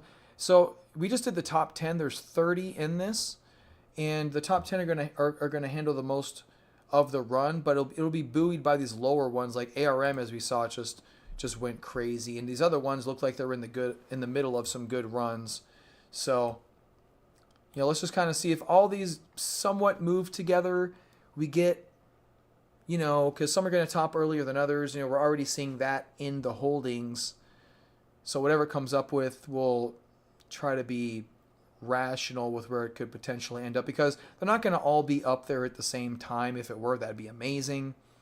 If the run continues, if these breakouts keep going the next couple, 2, 3, 4 weeks or a month, it could be spectacular. It's already been spectacular, 200%. And what was it, like 18 days or something?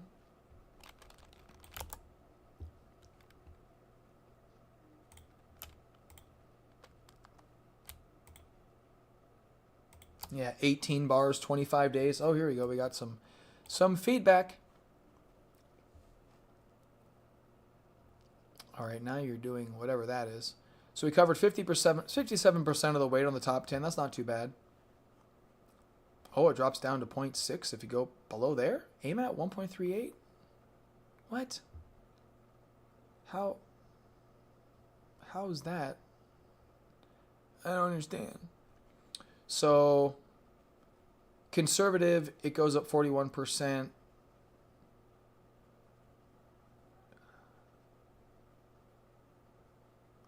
Oh, okay. So now they're being, conservative on all the other ones, on the other 40 whatever percent. They're saying those go up 40 to 50%. Okay, so they're saying 2 to 3 to 4x is what it looks like, right?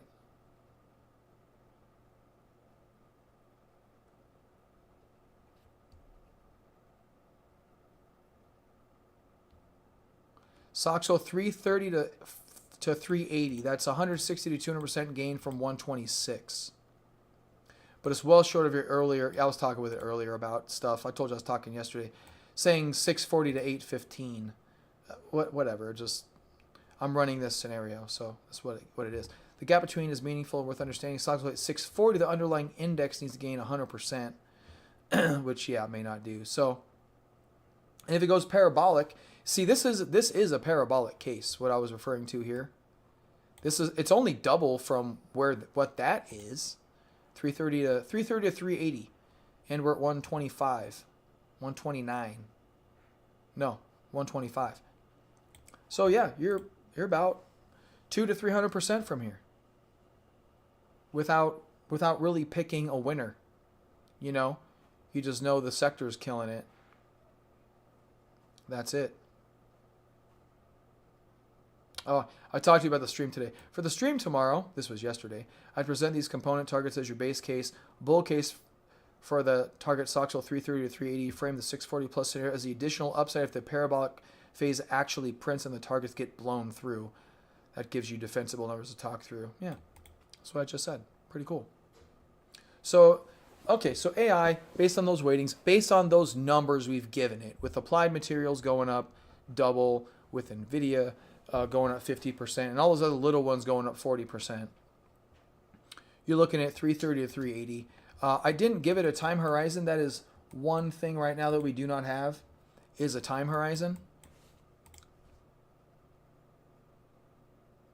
Let's call it 300 to 400.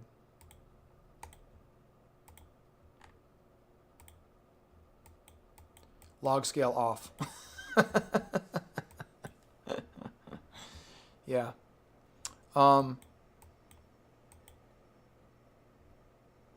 I don't have a timeline. I don't know a timeline. I mean, Monday, like I said, we could gap down Monday. You know what I mean? I think really the thing to watch is the components. It isn't Soxel. Okay, we can get some exit signals on Soxel. Someone mentioned earlier, and I saw it, but I moved on about using these as an exit signal. Yes.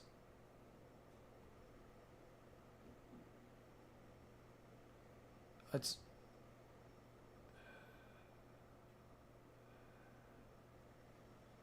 Oh yeah, George. If we look at price targets for these components, would it help with timing Soxel exit? Yeah. So timing a Soxel exit, you guys, go back to that silver trade if you want to see how I exit things. I did that live stream whenever silver exited. I think that's a thing. That's how I time my exits basically. I will do it with the. So you won't let me move it unless I widen the window or what? When do you let me move this chart?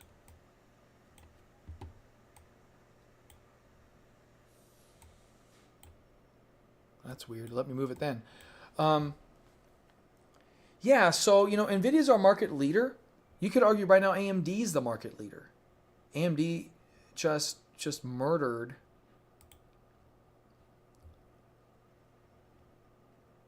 $32% above the pivot point.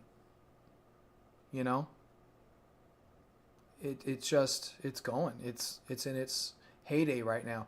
NVIDIA and AMD, we did some research a while back. They will sometimes run together. Looks like they're going to do that right now. AMD leading at the moment. Great volume, average volume the whole time.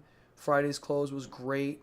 Let's go to the 1 minute on AMD. No? You're going to freak out on me? Yeah, it's not TradingView. That's for damn sure.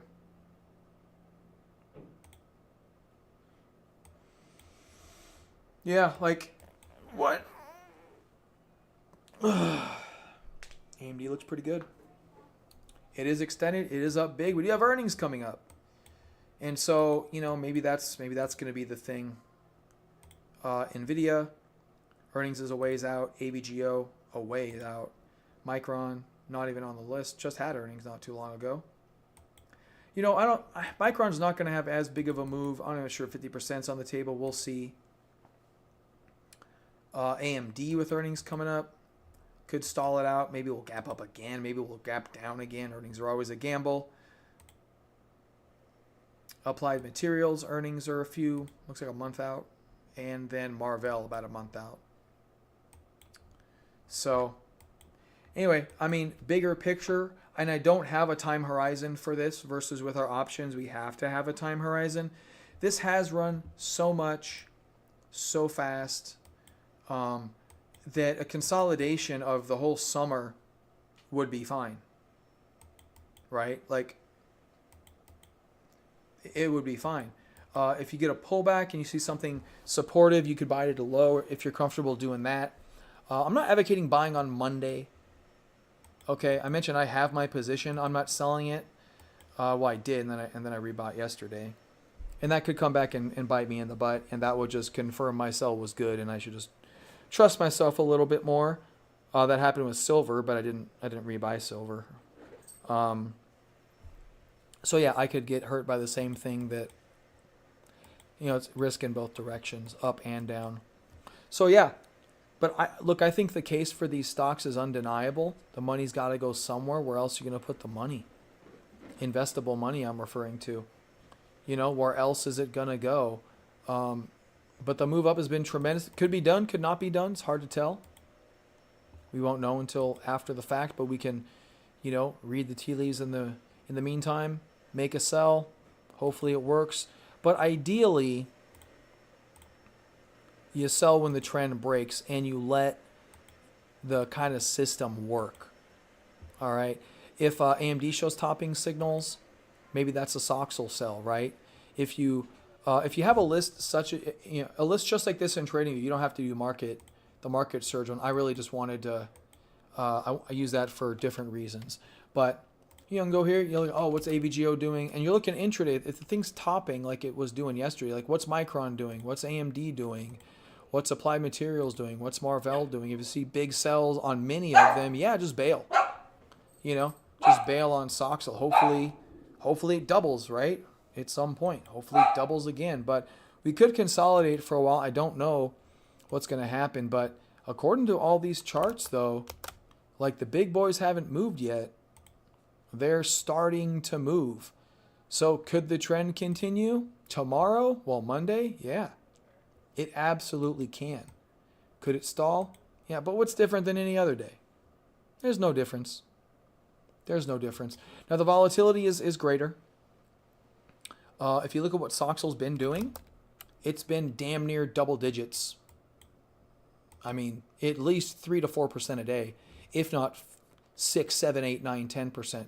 Yesterday was like 13%. That was like 11%, 8%, 6, 5, 8. I mean, it was just non-stop.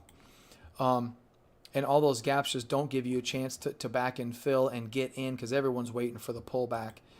Sometimes they don't pull back, and this is the way that I'm trying to wrap my head around this because this is not a normal opportunity. Like, we've had trades on gold, we've had trades on Nvidia, we've had trades on silver, all those not normal opportunities. We focus on not normal opportunities. That's what we do. Right? We focus on the best of the best of the best, and we try to go with it. So you can't take away the fact that it'll go down. You can't remove that from the equation, but you can believe the charts.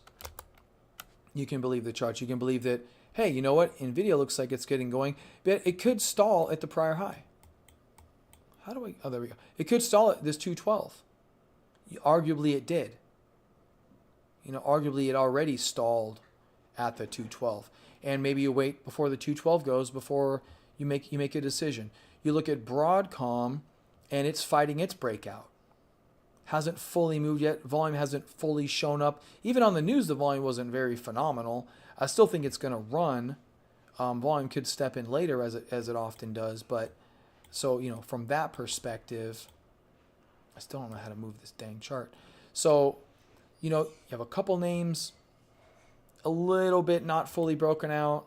Micron distributed probably more than we would have liked it to, but it's already back. And, hopefully, should keep going up. Looks like it. AMD could stall out. It's already up so much, but this move worked really well. AMD's a leader too. So, you have a lot of leaders in this industry as well. Obviously, NVIDIA is the big one. But AMD's a big leader when it goes, and it's going. So some of these other ones, you got ARM all the way down at the bottom, which is just straight up. So a consolidation on some of these definitely could happen. But the beautiful thing about Soxol is that when ARM stalls, NVIDIA goes. When AMD stalls, AVGO goes. Then if they're all stagnant or sideways, then, you get these monster moves. And that's really what's happened. You've had a lot of stagnation, sideways action, or upward action. Very little downward action, which has led to Soxol doing this. That's been the thing, is they're all participating in the same direction, essentially. And the fact it's a 3 times ETF means you get crazy returns. That's what leads to this being 200%. Because the funny thing is, if you look at SOX, I expected SOX to be up big. 50%. So Soxol did 4x what SOX did. It did 4x when it should have done 3x. So just by its nature of being a 3 times ETF, it gets more volatile as you compound those green days, right? So, all right. That's all I got. There's other things to potentially look at. SanDisk is, you want to buy SanDisk? I'm not mad at you. Buy SanDisk. I'm not mad. Earnings are in a little bit though, but I don't know. The NASDAQ is rocking it mainly because of the semiconductors. It's such a big weighting of the index by percentage that it's really tough. Palantir's a piece of trash. Google's doing pretty good. It's not in the semiconductor index, but Google's doing great. Like, it's a risk-on environment for the right risks. And all the right risks revolve around Soxol. It just keeps circling back, right? Like, you look at Google. Well, Google's paying AVGO. They're going to be paying them. They're going to pay Marvell if it's not AVGO. They're going to get the money. This one's going to get the money, or this one's going to get the money. It's going to go to the same place. You're going to get the same bucket when you're buying a Soxo or a Soxel. You know? So, I don't know if it'll be easy. I don't know if it'll be hard. And I don't know when it's going to pull in and when it's going to pull back. If you're looking for moving averages, if you don't want to buy here, fine. No issues with that. But you're going to buy somewhere. Okay? You're going to at some point for whatever reason. Pull back to the 10-day, pull back to the 21-day, pull back to probably not the 50-day. You don't want it to hit the 50-day. If we consolidate for a couple of weeks up here, the 21-day and the 10-day will pull up. You probably start chopping the 10-day, and then you will move into the 21-day, hopefully acting as support, and then you just move on, kind of something like this. Maybe something like this. Maybe you buy here. Maybe we're here, and we gap down, and then we pull in, and you're buying the 21-day. You buy the 21-day, like on the 21-day. This would likely be something you would have to do very purposefully as long as all the components were looking super solid still. You can try to buy a 21-day. You can go in 50%, you can go in whatever. But for me, I'm going to maneuver so I'm all in on all my accounts on Soxel. I'm already all in on several of my accounts.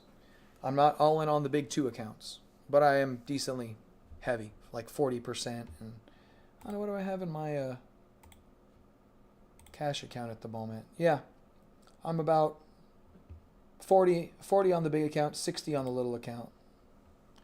And so far it's been great. Since I bought, like I said, right around here. It's been good. Could gap down, but I don't know what else to say. That's all I got. You guys got any questions, comments, concerns? Otherwise, I'm going to let you go.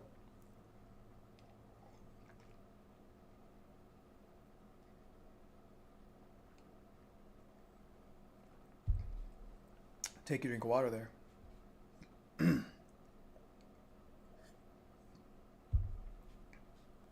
But, to get uncommon returns, you have to do some uncommon things. Nothing I do, anybody likes or appreciates. So, well, not you guys, but like the general trading world, you know what I mean? But yeah, sometimes there's just conclusions that you can come to, and I think Soxel is an amazing trading vehicle. Yeah, that's fine.